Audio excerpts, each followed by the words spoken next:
नमस्कार, TV9 मराठीमध्ये आपल्या सगळ्यांचं स्वागत। मी निखिला। महत्त्वाची बातमी, बाप लेकीला सोडून अजित पवारांसोबत चला। राष्ट्रवादीकडून पवार गटाच्या खासदारांना हा प्रस्ताव होता अशी माहिती सूत्रांकडून मिळते।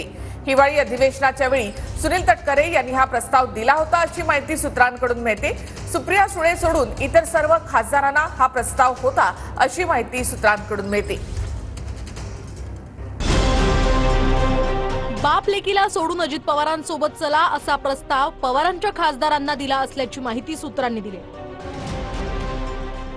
तर दिल्लीमध्ये संसदेचं हिवाळी अधिवेशन सुरू असताना तटकरेंनी हा प्रस्ताव दिला होता।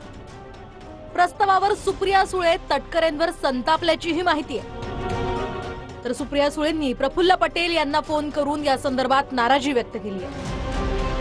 असा विचार येतोच कसा असं म्हणत सुप्रिया सुळेंनी तटकरेंबाबत पटेलांकडे नाराजी व्यक्त केली आहे। अजित पवारांसोबत जाण्याचा प्रस्ताव शरद पवारांच्या खासदारांनी फेटाळल्याची ही माहिती आहे। तर सुनील तटकरेंनी दिलेल्या प्रस्तावामुळे शरद पवार गटात नाराजी असल्याची ही चर्चा आहे।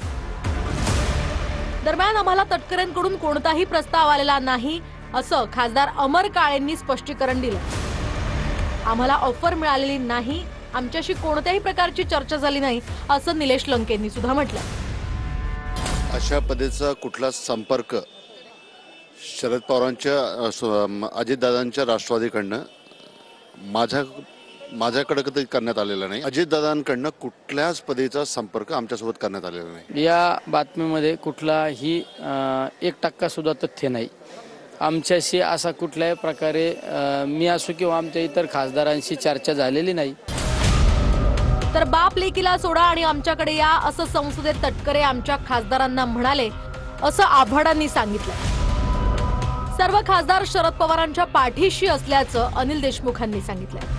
सुनील तटकरे यांनी कसं आमच्या खासदारांना बोलवलं असतं आणि सांगितलं असतं माय बापाला आणि मुलीला राहू दे बाजूला, तुम्ही या। तटकरेंची इच्छा नसेल कदाचित। आमच्या पक्षातील जे खासदार आहेत त्यांना कोणी संपर्क करण्याचा प्रश्न येत नाही। सर्व खासदार माननीय पवार साहेबांच्या पाठीमागे आहेत, एक दिलाने आहेत। तर अजित पवार काही बोलले, तटकरेंनी ऑफर दिल्याची माहिती आहे, बाकी या संदर्भात मला काहीही माहित नसल्याचं रोहित पवारांनी यावर म्हटलं। शिवाय जोपर्यंत शरद पवारांचे खासदार फुटत नाहीत तोपर्यंत तटकरेंना मंत्रिपद नाही, म्हणूनच हा प्रयत्न केला जात असल्याचं राऊतांनी म्हटलं। अभी स्टेटमेंट कौन दे रहा है तो तटकरे साहब दे रहे हैं।